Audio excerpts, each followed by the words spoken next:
Dance for me, dance for me, dance for me, oh, oh. I never seen anybody do the things you do before. They say, dance for me, dance for me, dance for me, oh, oh.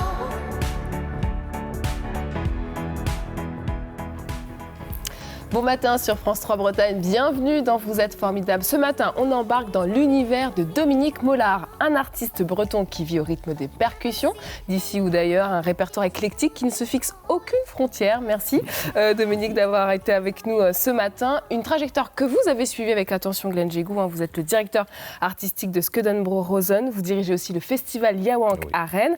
Avec nous également deux amis à vous, musiciens, Loïc Denis, joueur de cornemuse, et Dominique Lebozec, batteur et clarinettiste. Bienvenue à tous les quatre. Alors Dominique Mollard, la musique, c'est l'histoire de votre vie. Oui, on peut absolument. dire ça. Est-ce qu'il y a une musique, un son qui vous ramène à votre enfance ? Oui, la cornemuse. Forcément. Et la caisse claire écossaise.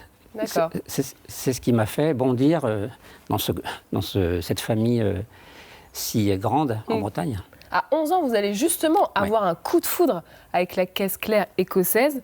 Moment très important dans votre vie, c'était quand et ça s'est passé où ? C'était à la fête des œillets, à Saint-Malo, à Paramé plutôt. Et c'était en 1965. Donc j'avais 11 ans. Et j'ai vu un paille-bande passer, je ne connaissais pas.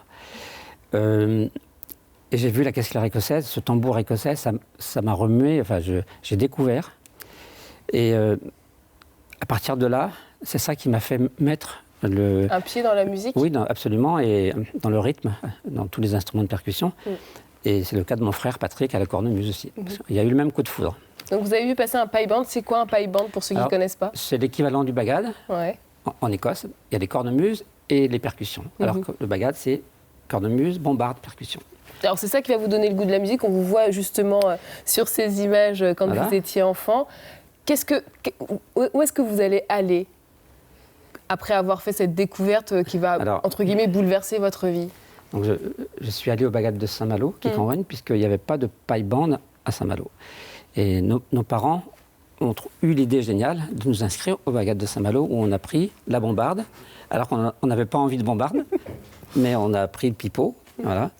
Parce qu'à l'époque, personne ne jouait de la caisse claire écossaise en Bretagne. Si, il y avait déjà, mais il y avait déjà 2 batteurs, je crois, ou 3 dans le bagad de Saint-Malo. C'était largement suffisant à l'époque. Ah oui, d'accord. Donc moi, je voulais apprendre. Je suis allé, j'ai appris la bombarde. Et ensuite, j'ai eu quelques petites leçons de caisse claire, quelques mois seulement. Parce que vite, je suis parti au paille-bande en Iré, qui correspondait pour moi à la musique écossaise, ce que je connaissais. Parce que la musique bretonne, je ne connaissais pas. Alors, il y a le maître de la caisse claire écossaise que vous allez rencontrer. Il s'appelle Alex Dutart. Qu'est-ce que vous avez appris avec lui ? Parce qu'en une rencontre éclair, celle-ci aussi, elle compte pour vous. Oui. J'ai appris en 1 heure de temps, sur place, en Écosse, une conversation avec lui. Je le suivais dans tous ses disques, d'écouter les partitions. Je ressentais des choses qui me parlaient, qui m'ont aiguillé. Et donc, un jour, j'ai eu la chance de le rencontrer. Je suis resté 1 heure, j'étais avec ce paille-bande, en Iré, justement. Et il m'a demandé de jouer un solo de batterie. Donc, j'ai appelé mes collègues batteurs. On a joué le solo. Sacrée pression, j'imagine. Oui. J'avais composé, et je joue ça. Et alors, il est là, il réfléchit. Et il dit oui. Et il commence à éplucher tout le solo qu'il ne connaissait pas, mais qu'il avait entendu une fois. Il m'a montré la façon de jouer telle chose. À l'époque, on avait tendance à jouer plus de la main droite que de la main gauche. Il m'a montré que c'était le balancement. Et ensuite, il a appelé ses collègues. Et donc, ils ont tous rejoint, ils ont pris leur caisse claire, et ils ont joué leur solo. Et là, on était, nous, complètement, évidemment... Sacrée expérience. Voilà. Et je suis resté à peu près 1 demi-heure après avec lui, et il m'a dit des choses qui m'ont tellement donné envie d'aller plus loin. Comme un maître, il m'a transmis quelque chose que j'ai toujours, qui résonne en moi. Et ça m'a toujours porté. C'est ce qui vous porte aujourd'hui. C'est une référence, d'ailleurs. On le voit, on le voit à l'image. Alors, vous aussi, Dominique Lebozec, donc vous vous connaissiez depuis que vous êtes petit, et quand même, il y a une passion écossaise très forte chez vous. Sur la musique écossaise, beaucoup moins que Dominique, parce que moi je venais d'un milieu plus de musique classique, rock, jazz, et Dominique, quand on s'est rencontrés, moi je n'étais pas encore dans le bain écossais ou même musique bretonne. Et donc, j'ai continué ensuite sur ce chemin-là que Dominique avait déjà tracé, lui, en musique bretonne un petit peu. Voilà. Et ce qui est assez intéressant parmi les invités aujourd'hui, c'est que vous avez tous les trois aussi fréquenté des bagades dans les années 70. C'était quoi l'ambiance, Loïc, Denis? Moi, à l'âge de 11 ans, à la même date que Dom, j'ai commencé la cornemuse, passionné aussi par la musique écossaise. Ouais. Et il y avait 3 fois moins de bagadous que maintenant, à l'époque. Maintenant, il y en a 140, il y en a 130 en Bretagne, une dizaine d'Ivrouettes, hors Bretagne. Et donc, ce n'était pas du tout le même niveau, bien sûr, au niveau technique, au niveau sonorité. Les tambours, c'était des Carlton sans timbre, qui étaient mat et grave. Et maintenant, les caisses claires, c'est vraiment très, très technique. Donc, c'était l'époque où la cornemuse écossaise est arrivée avec sa technique en Bretagne, dans les années 70, où j'ai bénéficié de cette lancée. Et ensuite, ça m'a amené en Écosse des dizaines et dizaines de fois pour rencontrer les Écossais et pour y jouer aussi pour les concours. Glenn Gégou, les années 70, les bagades, qu'est-ce que ça représente cette période? Ça représente, là on vient de fêter les 50 ans d'Alan Stivell à l'Olympia, c'était une nouvelle décade, c'était le renouveau des festivals également, c'était les boomers comme on les appelle, qui se réappropriaient la culture bretonne, la création de Dastum, les écoles d'Yvonne, enfin voilà, il y a eu un boom associatif énorme. Et c'était les futurs représentants en quelque sorte de cette musique. De toute façon, voilà, c'est eux qui ont porté. Il faut savoir que le nom de Mollard est indissociable de la musique bretonne, parce que Dominique, forcément aux percussions, Jackie, c'est le violon ou la guitare, et puis Patrick aux cornemuses. Ils ont fait Bal Tribal ensemble aussi.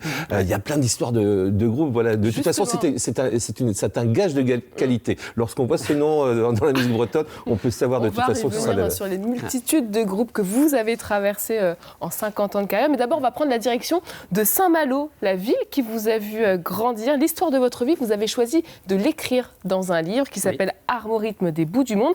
Et vous avez été accompagné dans cette aventure par Colette Olivier Chantrel. Elle sera notre guide dans la cité corsaire. Elle est accompagnée d'Evan. Et oui, je suis avec la fameuse Colette. Enchantée, Colette. Eh bien, nous sommes ravis aussi. Nous sommes sur la plage du Sillon à Saint-Malo. C'est une plage qui compte beaucoup pour vous et pour Dominique, puisque c'est un peu là que tout a commencé. Ça a été notre terrain de jeu. Alors, vous aviez une relation particulière quand vous aviez tous les deux 14 ans. Racontez-nous. Oui. Il était très, très séduisant, très charmant, énigmatique, parce que très silencieux. Enfin, tout ce qu'il fallait pour m'emballer, quoi. Sans jeu de mots. Alors, je ne sais plus qui a commencé, ça doit être moi qui suis allée à l'attaque. Mais donc, après lui avoir longuement raconté son avenir dans ses paumes de main, avec ce que je ne pensais pas du tout être un talent, je pensais vraiment que je m'amusais, moi. Je ne sais pas, j'ai gagné sa confiance, je le faisais rire, sans doute. Et puis, au lieu de sortir ensemble, comme disent les jeunes gens, on a arpenté cette plage. Et puis quand c'était la marée haute, on arpentait la digue. On a beaucoup marché. Il y a pire qu'un endroit pour un rendez-vous galant. Et on se tenait par la main. Et puis quand on arrivait à un bout, hop, on faisait demi-tour. Et on se tenait par l'autre main quand même. Et alors cette idylle, elle a duré combien de temps, si je peux... 6 mois peut-être. Ah oui. Et alors après, est-ce que vous avez continué à... Pas du tout. Vous êtes perdu de vue pendant plusieurs années? Complètement. Pendant 54 ans à peu près, quoi. Enfin 53 ans et quelques. Et donc un jour, en avril 2019, donc très récemment, j'avais des voix dans ma tête. Je pensais beaucoup à Dominique, je ne savais pas pourquoi. Et des voix dans ma tête qui me disaient, c'était 2 voix de femmes, il faut sauver Dominique. Me sauver de quoi? Je n'avais pas la moindre idée. Et je suis voyante, d'accord, mais enfin, je ne suis pas non plus parfaite. Hein. Ça me causait pas, moi, tout ça. Alors, je biaise, je vais sur sa page Facebook, je le félicite par message sur un concert qu'il avait publié, qui était magnifique. On s'est reconnus, il a mis du temps à me reconnaître, mais il m'a reconnu. Ça, c'est dit. Après ça, on a papoté beaucoup et on a déjeuné ensemble chez moi quelques semaines après. À l'issue de ce déjeuner, il était très ému, moi aussi. Oh, c'était quand même... Et je me suis dit, si ça se trouve, peut-être qu'il est plus du tout amoureux de quelqu'un. Je savais qu'il était veuf. J'étais désolée pour lui. Puis je me suis dit, c'est peut-être ça qu'il faut que je fasse, c'est que je rentre à nouveau en contact amoureux avec lui. Pas du tout. Ah mince. Hélas. C'est encore mieux qu'une série télé, votre histoire. Moi, je suis pris dans le feuilleton. Et qu'est-ce qui s'est passé ensuite? Eh ben, il est reparti. On s'est fait un petit bisou très, très chaste. Il est reparti et puis plus de nouvelles. Au bout de 3 jours, j'en avais ras-le-bol. Je lui envoie un message, un peu agacé, quoi. Et il me répond, je suis à l'hôpital de Douarnenez, j'ai été rapatriée. Enfin, moi. Et le lendemain, il ressort de cet hôpital, alors que son problème n'était pas du tout réglé. Et moi, je savais ce que c'était. Et je lui dis, mais Dominique, tu files tout de suite, va tout de suite dans un CHU, va vite, vite, vite, vite, ne perds pas de temps. Tu risques de mourir de ça. Alors il a fait en sorte d'aller très très vite, effectivement. Du coup, je l'ai accompagné là-bas dans son circuit. Non, c'est pas mon accompagnement qui l'a sauvé, c'est mon engueulade. Ça l'a aidé en tout cas. Bon, on va continuer la suite du feuilleton parce que moi j'ai hâte de savoir la suite. On va retourner là où tout a commencé, à votre ancien collège. Ah bah oui. Et on va s'y retrouver dans une poignée de minutes et puis vous allez nous expliquer comment vous en êtes arrivé à écrire la biographie de Dominique. J'ai hâte de savoir. Voilà. À tout à l'heure. Tout à l'heure, Evan, merci. Sacré personnage, dis donc, Ah oui. Colette, hein, pour écrire ce livre avec elle. Alors, la percussion, nous, on va revenir à la percussion, Ouais. parce que c'est le centre de votre vie. Vous allez être très vite expert en caisse claire écossaise, finalement, Ouais. et très vite vouloir former aussi. Oui, grâce à l'enseignement que j'avais eu au travers d'Alex Dassard. Ouais. Et je pensais détenir quelque chose que les Bretons ne détenaient pas. Ouais. En tout cas pour la musique écossaise. Et petit à petit, j'ai amené ce que j'avais connu en Écosse dans la musique bretonne. L'écriture rythmique de la musique bretonne est très différente de la musique écossaise. Et je suis rentré à l'intérieur d'une façon que je ne peux pas expliquer, en tout cas. Mais Qui est propre à vous. oui, mais que Alex m'a transmise. Une façon de comme faire des phrases, faire des mots, des conclusions, des introductions, des choses comme ça dans l'écriture.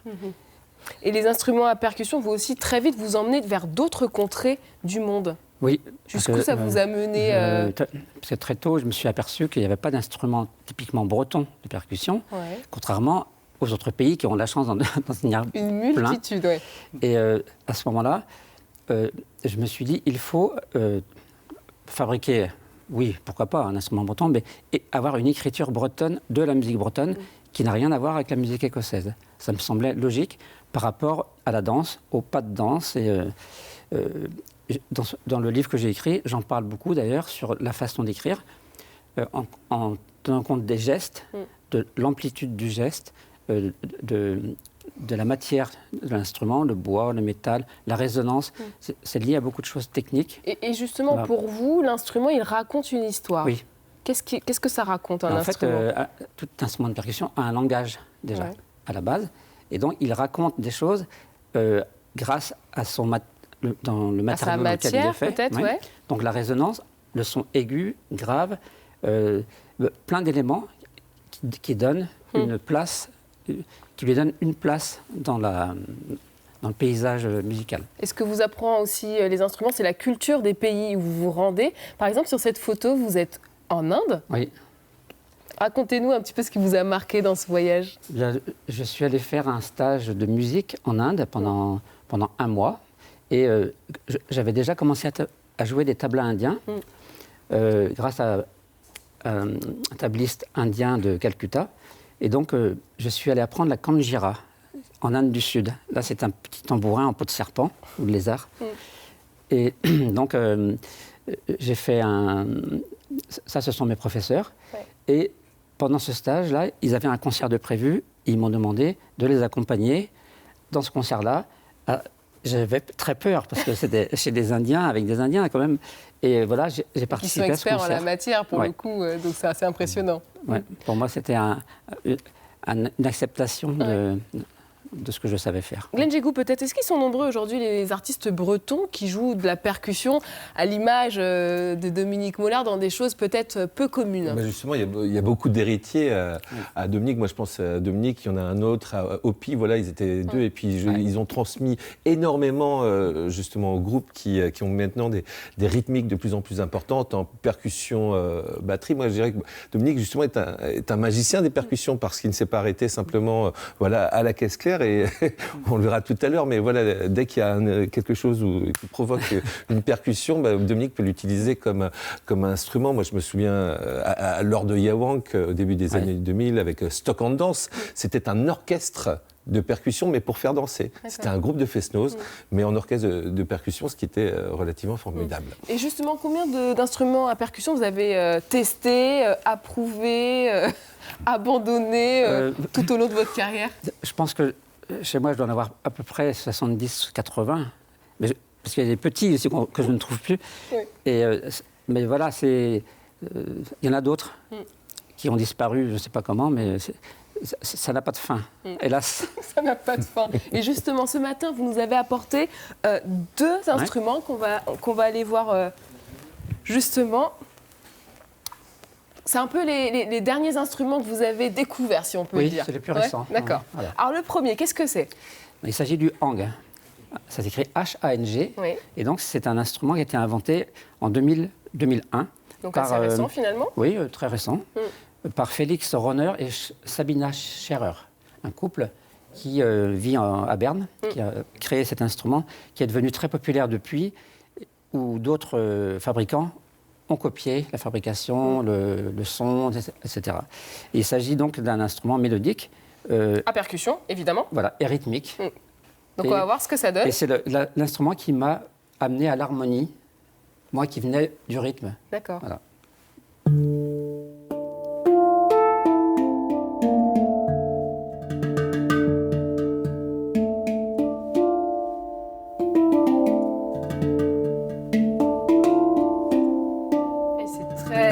Mélodieux. Oui. Et de la résonance. Et en quelle matière il est fait, ce hang? Donc c'est en acier. Et ensuite, il y a le martelage du métal qui donne des petites variantes de son, de précision. D'accord. Et vous pouvez aussi appuyer en dessous. D'accord. Et ça pèse combien?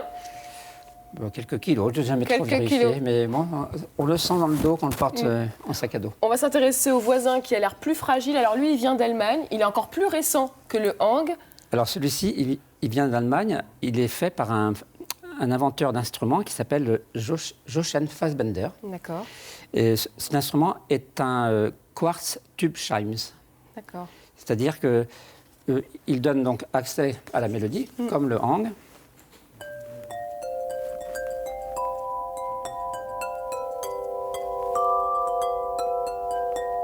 Et ce qu'on voit peut-être pas à l'image, mais c'est que vous devez utiliser une petite bassine d'eau pour pouvoir faire un son encore plus mélodieux, si je peux me permettre. Exactement.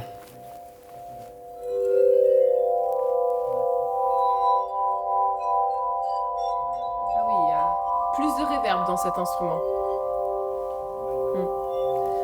Et ce qui me permet des fois de compléter. Ouais, de faire l'alliance des deux.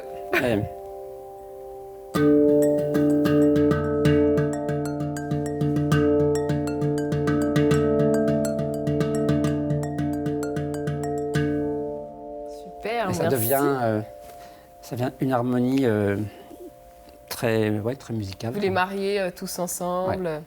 On va vous écouter plus longuement tout à l'heure avec les collaborations avec vos deux acolytes du jour. Mais en attendant, on part retrouver Evan et Colette du côté de Saint-Malo. On est maintenant au collège Charcot, toujours en bonne compagnie avec vous, Colette. On a hâte d'entendre la suite de l'histoire qui vous lie à Dominique. Comme vous le disiez, vous vous êtes rencontrés ici au collège Charcot de Saint-Malo. Oui. Racontez-nous comment ça s'est passé et puis surtout, vous avez peut-être une petite anecdote croustillante à nous dire. Oui. Eh bien, ce qui s'est passé, c'est que j'étais godiche comme on peut l'être quand on est plus grande que les autres et plus maigre que tout le monde, et que j'arrivais pour la première fois dans un cénacle de garçons. Eh oui.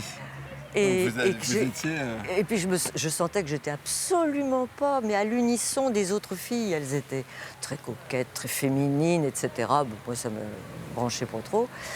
Et Et puis je voulais quand même me faire remarquer par des gens que j'avais déjà repérés tout de Vous suite. aviez ciblé Dominique déjà? Ah oui, Ah. ah oui, oui, oui, tout de suite. Ah oui, oui, oui. Et donc les gars et les filles dont je voulais absolument me faire remarquer, j'avais pas grand-chose pour séduire. Et je me suis rappelé que là où vivait un de mes grands-pères, il y avait toujours des romanichels qui étaient là. Et puis les dames et les enfants m'aimaient bien parce que j'acceptais de bouffer des gardons vivants entre deux tranches de pain. Pour plaire, j'étais capable de tout. D'accord. Et Qu'est-ce donc, qu'ils vous ont appris alors? Et ils m'ont appris entre autres à faire les lignes de la main. Et puis mais moi, je n'avais rien compris, évidemment. Donc je me suis dit, tiens, je vais faire ça. Et donc vous l'avez fait à Dominique ici? Ah, entre autres, oui. Et c'était pas dans cette cour-là, c'était dans la cour derrière, où il y avait une plaque d'égout auprès du grand panneau, d'une grande porte. Et je m'asseyais sur la plaque d'égout. Je ne sais pas pourquoi, je ne peux pas dire pourquoi. Ça. Et vous l'aviez fait, vous lisiez les mains à Dominique entre autres, mais parmi vos cibles, les jeunes hommes qui vous avaient tapé dans l'œil, il y a des figures aussi C'était pas de des Saint-Malo. hommes, on était tous Oui, des jeunes, ados. des jeunes garçons. Jeunes hommes, Mais ils sont devenus de grands hommes maintenant. Oui, c'est ce qui est très rigolo, c'est que je leur avais prédit des choses absolument hallucinantes qui moi-même m'étonnaient. Je m'entendais parler, je ne comprenais même pas pourquoi. Et en fait, oui, ça s'est vraiment révélé exact. Qui ça par exemple? Des noms qu'on connaît? Olivier Rollinger, le grand cuisinier, Dominique Mollard, qui est quand même un des meilleurs percussionnistes de cette planète. Rémi Chéhen qui a fait une carrière éblouissante et notamment il a dirigé un aéroport très, très chic, très VIP et tout. Et Christian Claquin qui est devenu pacha d'un grand bateau de commerce, etc., qui a sauvé des vies et tout. Tous ont eu un devenir extraordinaire. Bon alors, vous avez envie de nous emmener dans un autre lieu de Saint-Malo qui a un lien avec Dominique, lequel? Juste pour faire un petit peu de teasing pour nos téléspectateurs. Eh bien, quand Dominique, très jeune, s'est mis à la batterie, il a très très très jeune eu la chance d'être pris par le Bagad de Saint-Malo qui s'appelle Kikangouagne. Et le premier concert auquel il est participé, c'était dans le parc de la Briantais, qui est donc qui surplombe la Rance au niveau du barrage. Et bien justement, c'est là où on va aller donc dans quelques instants. Ça alors. La vie est bien faite. Et vous allez nous raconter comment s'est passé le processus de création de la biographie de Dominique. À tout à l'heure. Ok. À tout à l'heure, Evan. Merci beaucoup. Je crois que Colette, elle a un nouveau fan club sur ce plateau. C'est une femme qui compte beaucoup pour vous aujourd'hui, Dominique Mollard. Oui, oui, parce qu'elle m'a apporté de l'énergie justement pour raconter ce que j'avais en moi et que je gardais et pour sortir ça sur un livre. Donc on a passé des heures et des heures. Une année pratiquement. Elle nous en dira plus tout à l'heure. Alors vous allez entreprendre de marier assez vite la musique bretonne à des influences étrangères. On va regarder un extrait d'une collaboration que vous avez eue avec le groupe espagnol Talabarte et on en discute tout de suite après.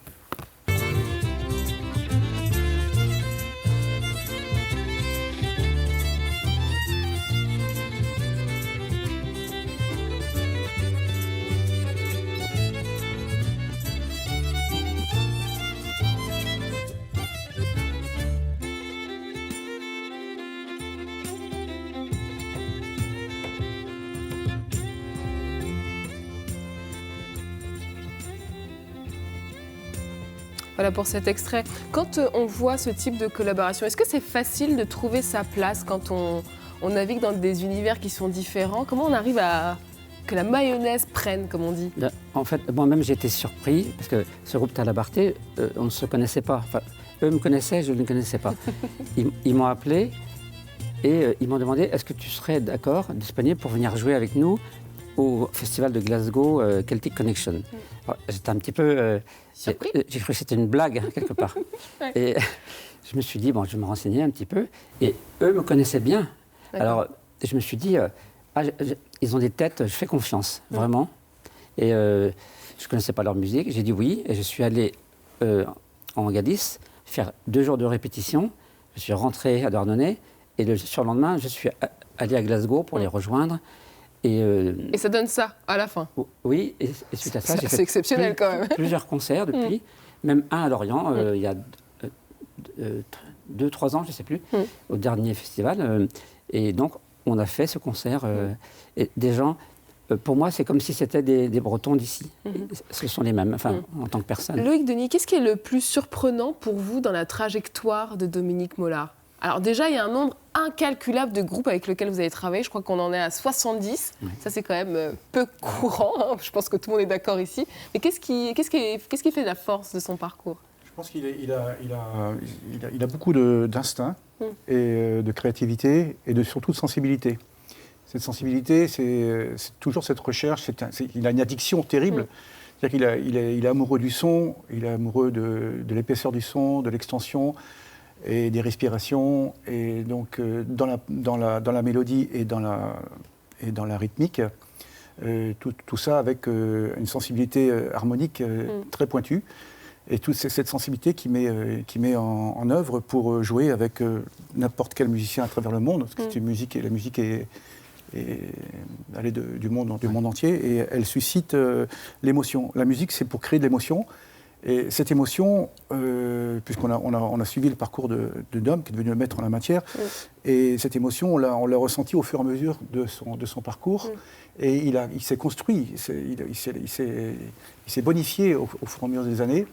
À chaque fois qu'il est allé dans un pays, il s'est enrichi de quelque chose, il l'a ramené. Et ce qui est formidable, c'est qu'il arrive à intégrer toutes ces percussions à travers la musique bretonne, c'est-à-dire il est capable de jouer une danse spleen, par exemple, faire chanter un Indien, du Rajasthan ou d'ailleurs, et faire que des danseurs de capoeira et des danseurs puissent danser sur ce mix-là. C'est d'arriver à créer une osmose finalement. Voilà, l'osmose, ce qui prouve bien que la musique, ça réunit tous les peuples, quoi. Il y a peut-être un projet sur lequel, qui vous tient à cœur, sur lequel vous avez travaillé ensemble? En 2011, on avait fait un disque avec un trio à la base que j'avais créé. Et donc j'ai demandé à Dom, bien sûr, de nous rejoindre sur le disque. Le groupe s'appelait Guir, et qui est devenu maintenant un duo piano, small pipe, band pipe. Et heureusement que Dom est venu sur ce disque, parce que sans lui, le disque aurait été beaucoup plus fade. Il a mis en valeur plein de choses. Je lui ai envoyé les morceaux 15 jours avant, 15 jours après. Il avait mis toutes les couleurs avec tous ses instruments, tabla, zang, et il est arrivé la veille, on a fait le disque, le lendemain, c'était bouclé. Tout est fait. En plus, c'est de la rapidité, en plus de la créativité. Oui, exactement. Est-ce qu'il y a un projet sur lequel il vous a surpris, Dominique Le Bozec, vous aussi, Dominique? Globalement, il m'a surpris à pas mal de moments. Ouais.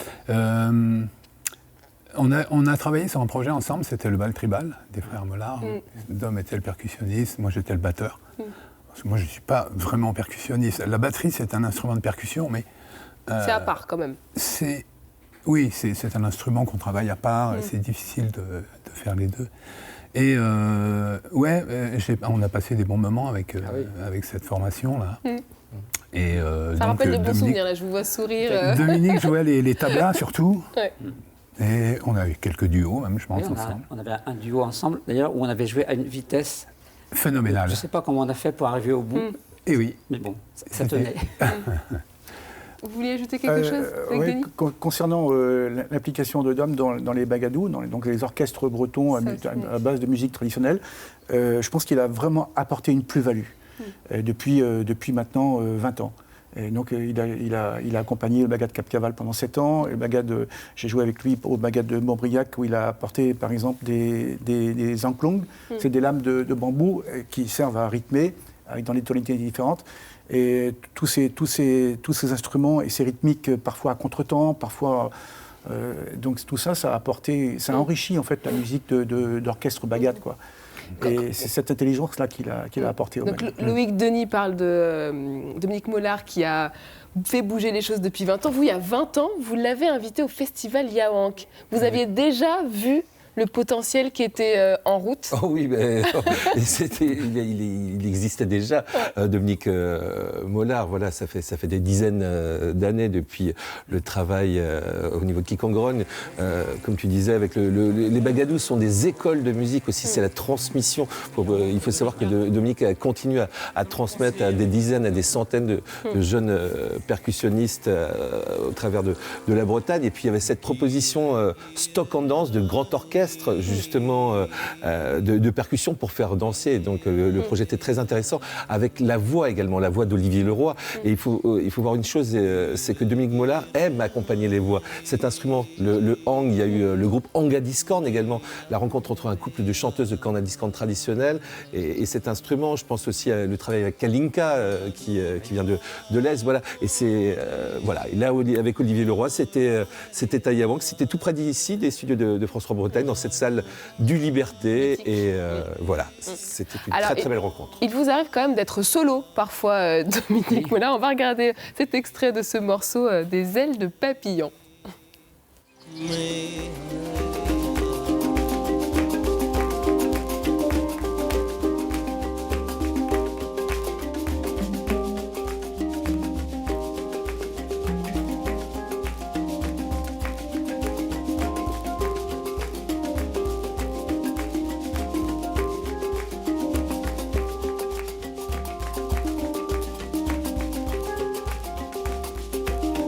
On voit ici une multitude de petits hangs, ça veut dire que vous en avez plusieurs.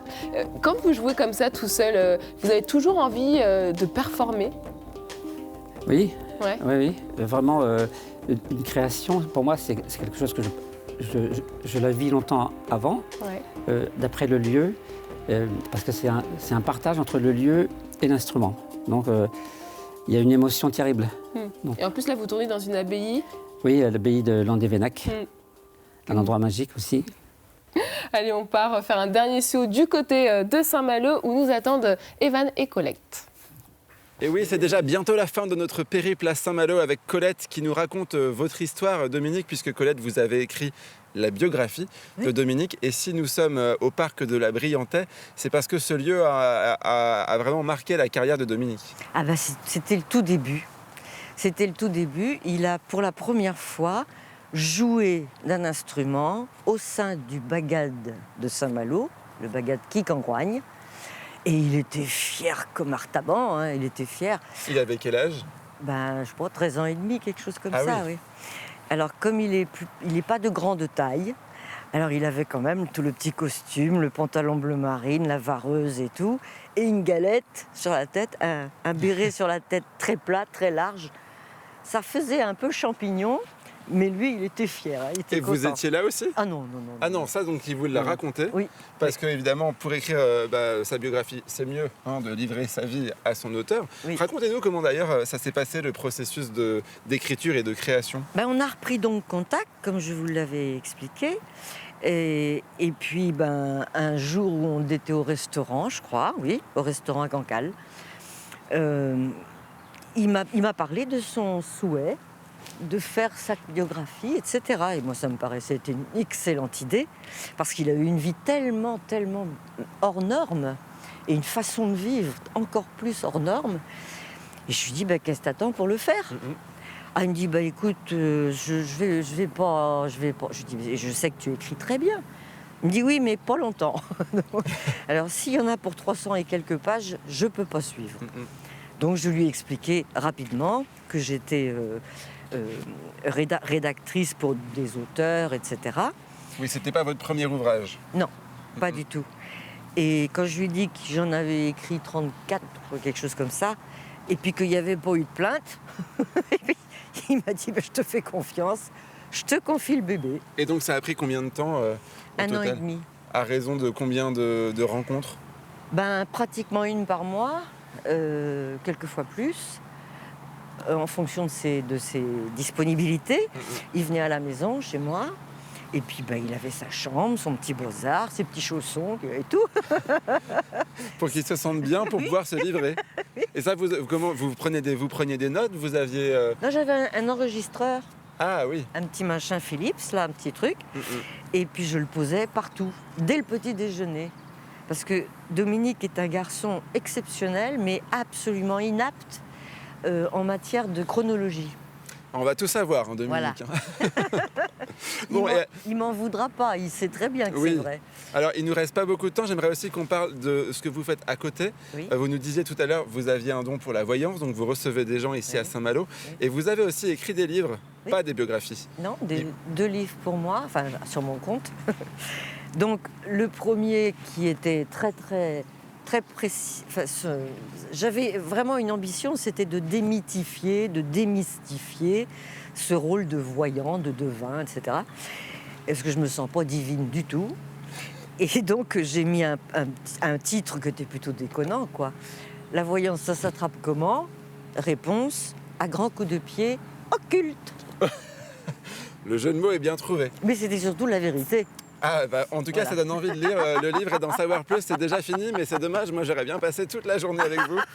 Merci beaucoup pour ce feuilleton. Merci. J'espère à que vous. ça vous a plu et bravo Dominique. On a Merci hâte de lire beaucoup. votre biographie et votre livre. Eh bien, Dominique, merci pour cette belle aventure que ça a été. Ce sera le mot de la fin. Voilà pour ce message. Merci beaucoup Evan, merci à vous aussi Colette pour cette visite guidée de haut vol. Qu'est-ce que ça fait de passer de la casquette de musicien à écrivain le temps d'un livre? C'est une autre tâche, mais comme dit Colette, c'est vrai, la chronologie, c'est très difficile à Ouais. raconter. Parce qu'on passe d'un événement à un autre, mais sans prendre de notes. Et c'est qu'en 10 ans, on s'aperçoit qu'on ne sait plus très bien quand ça s'est passé. On voit les gens, mais on ne voit pas les dates. Voilà. Et justement de voir votre livre fini, qu'est-ce que ça fait de savoir sa vie musicale compilée dans un livre? Eh bien, C'est un chapitre qui se ferme, c'était une étape ça importante pour vous? Ça me rassure, Ouais. parce que j'ai l'impression d'avoir mis dans une boîte des choses que j'avais un peu oubliées et que je peux les retrouver d'une façon, pour pouvoir les raconter à la famille, aux enfants. Voilà, c'est vraiment pour moi un cadeau. Et je profite de cette antenne je suis toujours à la recherche d'un éditeur pour ce livre. Oui.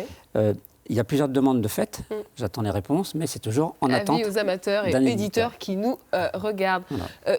L'histoire de Dominique Mollard, elle est importante dans la musique bretonne, vous le disiez. Oui. Et ils sont nombreux à avoir cette trajectoire un peu plus originale, Ah bah, qui sort des sentiers battus. Il fait partie des incontournables de la musique bretonne et a joué avec d'autres incontournables. On peut parler d'un monstre sacré de la musique bretonne qui nous a quittés dernièrement, c'est Jacques Pellene, par exemple, avec qui tu as joué. Et également, vous le disiez tout à l'heure, des dizaines de formations. C'est donc cette patte, cette couleur musicale, ces percussions qu'a proposé Dominique, justement. Il a proposé son talent à de nombreuses formations et qui comptent dans la musique bretonne. Donc c'est pour ça que, de toute façon, comme on le disait, ils sont 3. Et et puis 3, et puis il y a même la nouvelle génération, Oui, parce qui qu'il y a suit. vos enfants Voilà. qui sont là aussi, Ouais. les tiens, ceux de Jackie, voilà. Et le nom de Mollard, de toute façon, dans la musique et dans les musiques bretonnes en particulier, est gage de qualité. Et justement, cette Bretagne, Saint-Malo, vous avez grandi, Douarnenez, où vous vivez actuellement, est-ce qu'elle fait partie de vos inspirations, cette terre, aujourd'hui? Oui, beaucoup. Dès que je reviens à Saint-Malo, il faut que j'aille la plage de Rochebonne, où je suis né, voir la cathédrale au loin, voir la digue. À Douarnenez, j'ai la même chose. Je vais à la plage du Ry, je vais marcher sur le sable. Il faut que j'ai la mer, le vent, et j'ai beaucoup d'inspiration. Beaucoup d'idées me viennent comme ça, en tout cas. Petite question, est-ce que vous lirez le livre, j'imagine? Parce que je suis sûre que vous allez apprendre des choses, Dominique Le Bozec. Je l'ai pas lu. Non, vous ne l'avez pas lu, mais je suis sûre que vous allez le lire. Certainement. Oui, parce Oui. que 70 groupes... Bien sûr, avec intérêt. Alors, justement, cette histoire de nombreux groupes, en ce moment, je suis en train d'enregistrer un album. J'y venais, Ah. c'est parfait. Donc, Je vous en prie. la liaison sans- mon idée, c'est que je veux transmettre dans mon livre, j'ai parlé de la veine rythmique bretonne. Il s'agit pour moi d'un procédé technique pour composer des rythmes sur des danses en fonction de tel... Morceau de musique? oui, et en fonction du tempo, du matériau, des choses comme ça. Et je me suis dit, quelle est la meilleure solution? C'est d'enregistrer un album pour le montrer. Et donc, je suis en train de créer un orchestre imaginaire D'accord. où je joue tous les instruments, uniquement sur la musique à danser, comme musique traditionnelle. Et j'y inclus des percussions du monde entier, et mélodiques et rythmiques. Et comme un orchestre imaginaire, mais qui se chargerait en allant de pays en pays. Et à chaque fois, il y en a un qui suit et qui rajoute un instrument. D'accord, une sorte de voyage. Votre créativité Voilà. n'a Alors, aucune avec la particularité, limite. alors Encore une fois. ça c'est l'imagination, c'est que On sera là pour écouter tout ça. Merci beaucoup Dominique Mollard. C'est déjà la fin de notre émission. Merci à tous les trois d'avoir été avec nous. C'est l'heure de la petite photo, la photo de fin d'émission pour immortaliser ce petit moment. Merci à vous qui nous regardez chaque matin sur France 3 Octane. Je vous souhaite une très belle journée. À demain. Et il sortirait quand cet album, Dominique? Prendre la petite photo quand même. Vous êtes prêts? Ça sera avant la fin de l'année. D'accord. Allez. For me,